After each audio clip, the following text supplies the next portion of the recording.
정관용의 지금 이 사람. 여러분 안녕하십니까? 정관용입니다. 이 공부를 못하면 노력이 부족했기 때문이라 하고 일을 잘 못하면 능력이 없어서 이렇게 생각하기 쉬운데 심리학자들의 판단은 좀 다르답니다. 노력과 관계없이 생각의 차이라는 거죠.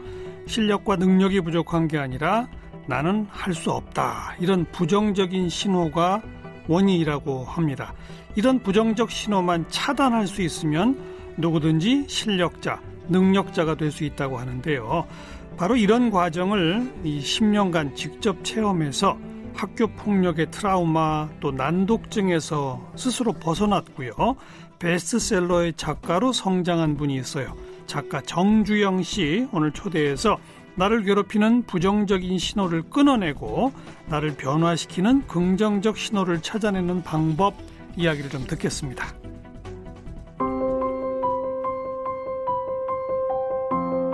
정주영 작가는 중3 때 학교폭력으로 난독증을 앓게 됐습니다. 난독증을 극복하기 위해 심리치료를 받으면서 글을 쓰기 시작했고 소비자 운동에도 참여했습니다. 뚱뚱한 외모 때문에 차별받는 아픔을 겪은 후에는 넉 달 만에 50kg을 감량하기도 했습니다. 스스로의 상처를 치유하고 외부 편견에 맞서기 위해서 영화 악플 심리학을 제작했습니다. 악플 심리학은 제20회 인디포럼 영화제에서 단편 신작선으로 선정됐습니다. 민주평화통일자문위원회에서 문화 분야 자문위원으로 활동했습니다. 10여 년간 부정적인 신호를 차단하는 연습을 통해 학교폭력의 트라우마와 난독증을 극복했습니다. 트라우마 극복을 위한 훈련법을 기록한 책 하버드 상위 1%의 비밀로 베스트셀러 작가가 됐습니다. 지은 책으로 3개월에 12kg 빼주는 살잡이 까만콩, 나는 고작 30이다 등이 있습니다. 네, 정주영 작가 스튜디오에 초대했습니다. 어서 오십시오. 네, 안녕하세요. 네, 난독증이라는 게 뭐예요? 난독증이 저도 원래 선천적으로 있었던 건 아닌데 글자를 못 읽게 되는 병을 난독증이라 부릅니다. 네, 그래서 저는 글자를 처음에는 읽을 줄 알았는데 네. 갑자기 못 읽게 돼요? 그래서 선천적으로 그런 분도 있고 저처럼 이렇게 학교 폭력으로 인해서 이제 후천적으로 겪게 되는 그런 분들도 많이 있습니다. 어떤 증상이 나타나요?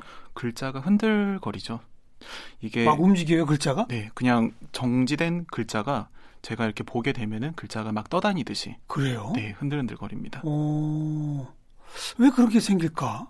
저는 이제 저도 원래 그 난독증이라는 게 저하고는 되게 거리가 먼 이야기 같았는데 예. 중학교 제가 한 3학년 때 갑자기 전학을 가게 됐어요. 그러면서 아무래도 좀 낯선 환경이다 보니까 거기에서 제가 적응을 좀 바로 하지 못하다 보니 이제 친구들이 왕따라는 걸 처음으로 겪게 됐고 그러면서 이제 그 교실이 저한테 맞는 공간이 아니구나 그렇게 생각을 하다 보니 점점 그게 그러니까 글자가 어느 순간인가 흔들리기 시작을 하더라고요. 네.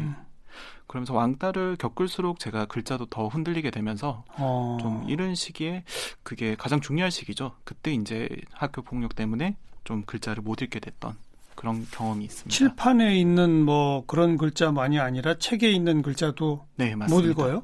그게 좀 저한테도 되게 특별했던 게 교실에서만 그런 현상이 계속 일어나다 보니까 그러니까 제가 학교에서 아무래도 왕따를 겪다 보니까 집에 가면 글자가 멈추는데 교실만 가면 글자가 흔들거려요. 그래요? 네. 그 생활을 그러니까 중3 때 이후로 거의 고3까지 계속 이어지는. 그랬어요? 네, 그랬습니다. 그러면 집에서는 그래도 공부를 할 수 있었겠네, 혼자서는. 근데 아시겠지만 이제 고등학교 가면은 또 이제 야간 자율 학습까지 학생들 길게 잡아두잖아요. 그렇죠. 네, 그래서 제가 실제적으로 집에서 공부를 1시간, 2시간 이렇게 하는 시간이 저한테는 거의 열 몇 시간 학교에 있던 시간보다 더 집중이 잘 되는 그런 상황이 일어났었죠. 학교 가기 싫었겠는데. 정말 싫었습니다. 그죠? 네. 어떻게 다녔어요? 이거를 이제 제가 보통 증상이 있다라는 거를 학교 폭력 이렇게 당하는 학생들이 잘 얘기를 하지 않잖아요. 저도 마찬가지라서 제가 한번 그런 트라우마를 겪고 나니까 집에다가도 일단 감추게 되고 부모님한테도 말을 안 했어요? 그렇죠. 항상 그냥 잘 들어오는 그냥 공부 잘하고 오는 아이고, 학생으로 보셨죠. 그래요? 네. 그리고요 또? 그래서 이제 계속 그걸 가지고 있다가 제가 너무 답답하니까 고등학교 때 정신과를 찾아갔어요. 그러니까 이제 교복을 입고 거기 학교 이제 의사 선생님한테 글자가 안 읽혀요 이러니까 주변에서도 또 다 이상하게 보고 또 지역 사회다 보니까 그런 것들이 되게 낯선 상황이었거든요. 그러다 보니 내가 이상하구나. 그런 생각을 하게 됐고 그래서 졸업 때까지 아무 말도 안 하고 저 혼자서 수능 때까지 글자가 흔들리는 거를 계속 그 교실 안에서 경험을 해야 됐습니다. 아니 그래도 정신과 상담까지 했다면서요?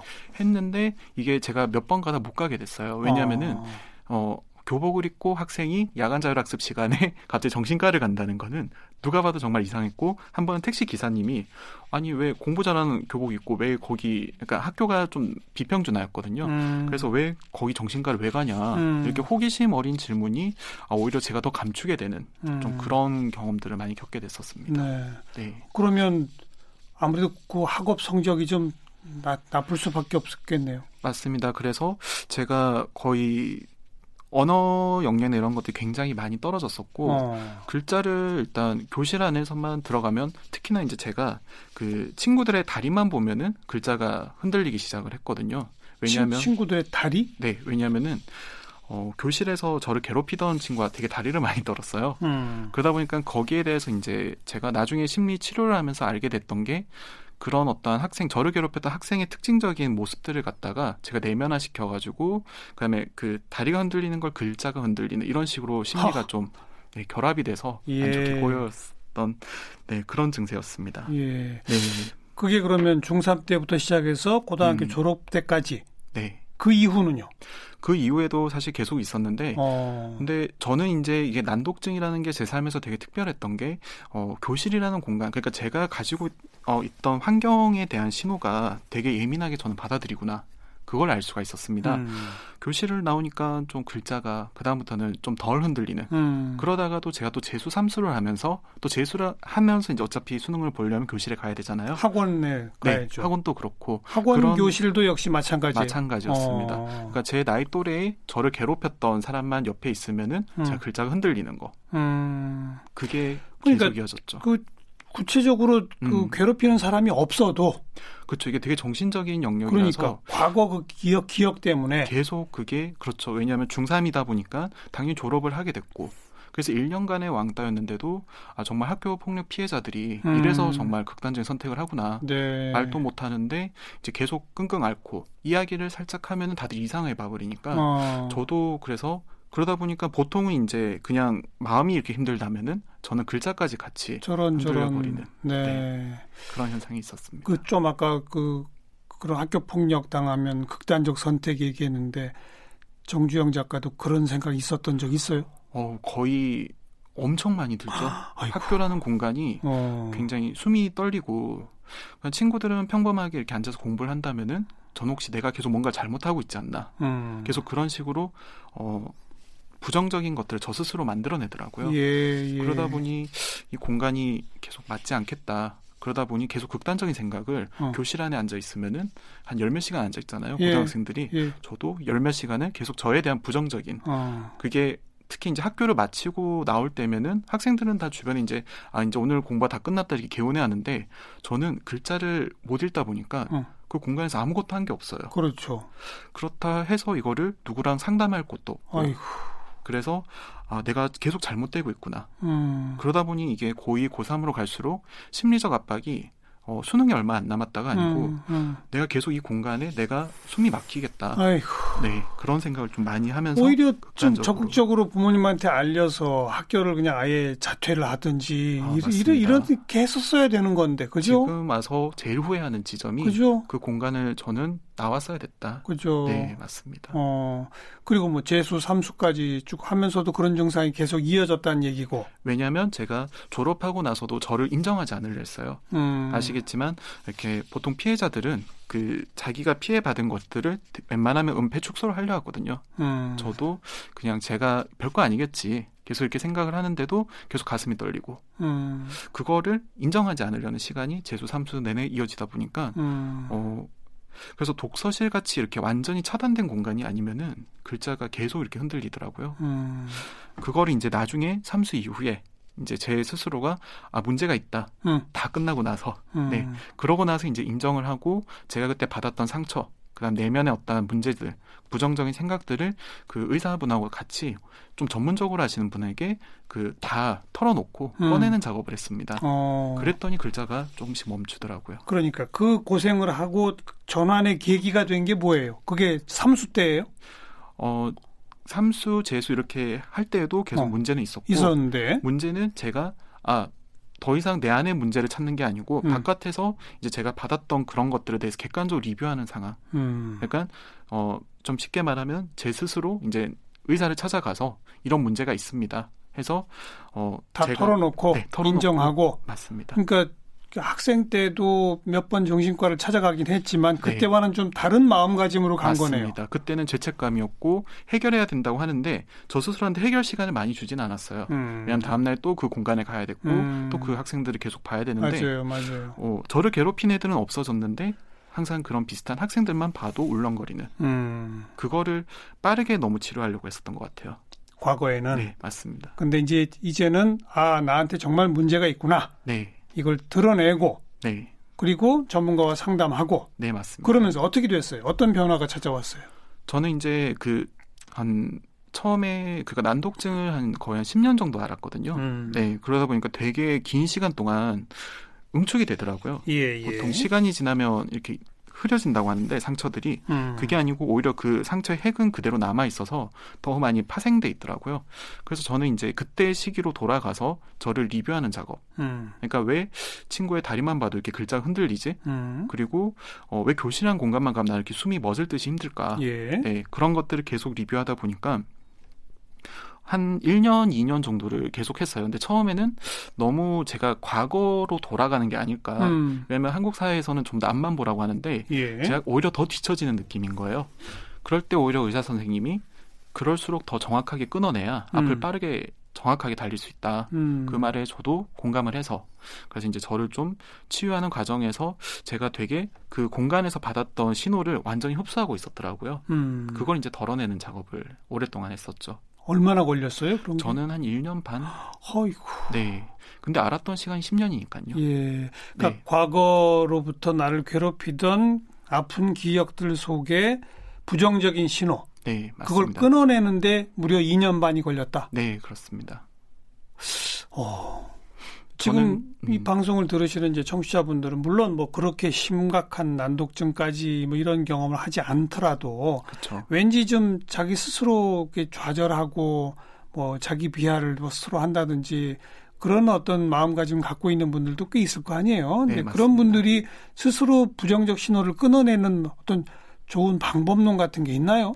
그래서 저도 이게 저만의 문제라고 생각을 했었는데 이번 책을 쓰게 된 이유도 그러니까 사회적으로 이렇게 저만 겪는 문제가 아니라는 걸 알게 됐어요. 저는 이제 난독증하고 뭐 학교 폭력이라 이야기를 하지만 말씀하신 것처럼 사회에 나가서도 여러 가지 뭐 약자들이 이렇게 뭐 약자의 역할을 맡게 되거나 아니면 내가 좀 자존감이 떨어져서 또 아니면 여러 가지 뭐 상처를 받는 그런 상황들을 정말 저도 많은 독자님들한테 상황을 듣게 됐는데 그러면서 제가 알게 됐던 거는 외국에서는 이런 연구들이 되게 많이 일어났더라고요. 부정적인 신호를 어떻게 차단을 할 것인가.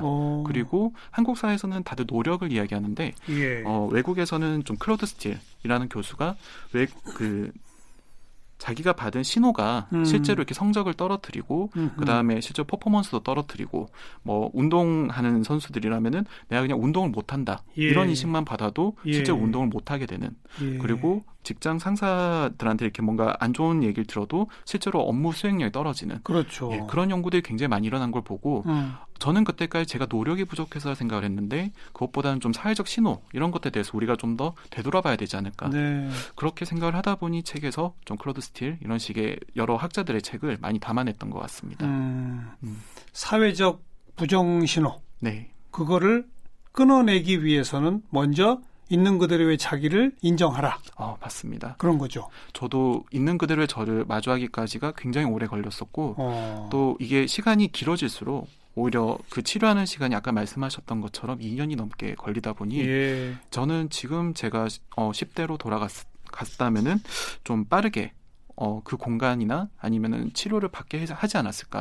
네, 그런 이미 생각을 할 지난 정도로. 일이지만. 네, 맞습니다. 완전히 극복한 게 그럼 몇 년 전이에요? 저는 지금 올해 나이가 이제 30대 중반인데요. 예. 10년 살짝 넘었습니다. 예, 네. 예. 이젠 글자가 안 흔들리죠. 네. 그럴뿐 아니라 지금 말씀하시는 거를 봐도 네. 너무나 조리 있게 감사합니다. 완벽하게 정리가 돼서 말씀을 쭉 하시는 걸 보니 또 표정부터가 아주 자신감 넘치는 표정을 갖고 계시고 완전히 감사합니다. 달라지신 거네요. 정말 그 얘기를 많이 들었어요. 예. 제가 2년 마치고 나서 일단 제일 먼저 바뀌었던 거는 지금은 살짝 좀 통통해졌지만 살을 많이 뺐습니다. 아까 뭐 처음 소개할 때 보니까 넉 달 만에 50kg을 뺐다고. 그게 예, 제가 넉 달 동안 50kg를 뺐던 또 그 사연이 있었는데요. 예. 제가 재수 삼수를 하면서 또 제가 그 소비자 운동을 했었어요. 어떤 소비자 운동이요? 휴대폰 소비자 운동을 했었는데 이 휴대폰에 좀 과장 광고 이런 것들이 좀 10대였던 제가 봐도 이건 좀 아니다 예. 싶어서 글을 이제 커뮤니티 포털 사이트에 올렸더니 예.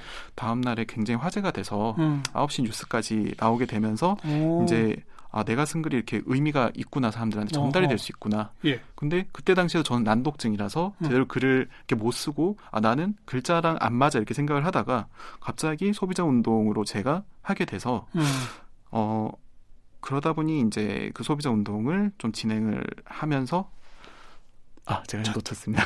자신감도 갖게 네, 되고 자신감도 갖게 됐고 예, 여러 가지로 이제 좀 새로운 활동들을 하게 됐던 것 같아요.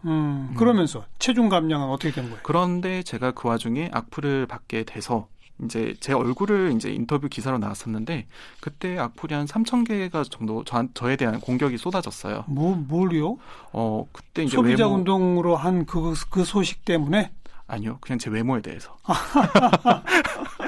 제가 그때 이제 10대 19살로 해서 나왔는데 실제 사진은 거의 30대처럼 나왔거든요. 그러다 보니까 네, 그때도 뚱뚱했고 그리고 이게 사람이 되게 날렵한 사람이 이렇게 뭔가 소비자 운동해서 되게 올바른 말을 할 것 같았는데 네, 둥글둥글한 그런 모습들 때문에 악플을 많이 겪다 보니까 그때 제가 느꼈던 게 이제 뭐 부모님에 대한 인신공격이나 저에 대한 뭐 공격, 그다음에 부모님이 이렇게 애를 낳았구나 이런 식의 막 말들이 쏟아지니까 악플은 안 보는 게 제일 좋은 건데. 그쵸. 근데 막 보게 되죠. 네, 보게 됩니다. 보게 돼서 그때 제가 느꼈던 거는 분명히 오늘 달린 댓글이었는데 제 10년을 리뷰하는 댓글 같았어요.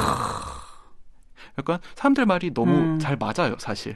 그 사람들이 이렇게 악플을 달고 부정적으로 하는 말들이 제가 교실이라는 공간에서 제가 받았던 그런 저에 대한 부정적인 인식을 정말 날카롭지만 확실하게 한 문장으로 다, 그러니까 저에 대한 비난을 하는 거를 제가 그거를 받아들이고 나서 그러면서 이제 제가 저를 다시 이제 난독증을 극복을 하면서 저 자신을 바꿔야 되겠다 생각했던 것도 그때 이제 사람들이 악플을 던졌던 게 아직도 제 마음속에 저장이 돼 있는 거예요. 그러다 보니 외적으로 바꾸려고 50kg 감량을 또 하게 됐었죠. 그 감량 성공한 거 가지고 책도 쓰셨네요. 네, 맞습니다. 네. 그리고 또 악플 심리학이라고 하는 영화를 제작하셨다고 되어 있는데 네. 바로 본인이 경험한 그 악플, 그걸 소재로 한 단편 영화겠군요. 네, 맞습니다.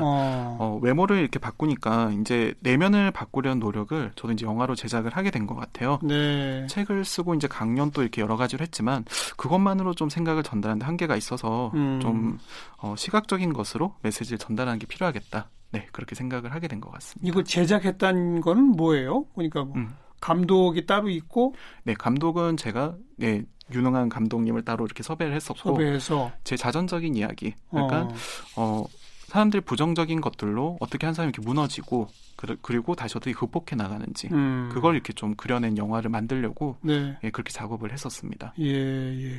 이런 영화를 통해서 또 어떤 사람들한테 보여주고 싶었던 거예요? 이 영화를. 저처럼 그러니까 사회적 신호에, 그러니까 너는 이래서 안 돼. 그리고 너는 이렇게 보통 외적인 것들로도 저는 되게 예민한 편이었고, 그 다음에 특정한 공간에서 이렇게 상처를 많이 받는 사람들이 많잖아요. 그런 사람들한테도 이제 이겨낼 수 있다. 대신에 그 열쇠는 당신이 가지고 있다. 그걸 이야기하고 싶어서 이제 영화로 제작을 하게 됐었습니다. 그 영화를 보고 정말 힘을 얻었어요. 뭐 이런 반응들을 좀 많이 들었어요. 예, 좀 받았습니다. 그렇죠? 네, 그렇게 받고 나니까 이게 저만의 이야기가 아니구나. 네, 그래서 조금 더 목소리를 키워서 좀 사람들한테 더 힘있게 전달을 하고 싶어서 다시 이번 책을 또 쓰게 된 계기도 됩니다. 네, 스스로 경험한 아픔들을 딛고 스스로를 변화시킨 그 스토리가 여기저기 이제 강연을 통해서 책을 통해서 TV 프로그램 같은 데서도 소개되고 알려지고 나니까 많은 분들이 좀 나 좀 도와주세요 찾아오지 않던가요? 많이 오셨죠. 네. 그래서 저는 이제 제가 다이어트를 했을 때는 실제로 저처럼 이렇게 사람이 살이 찌면은 굉장히 소극적으로 바뀌어요.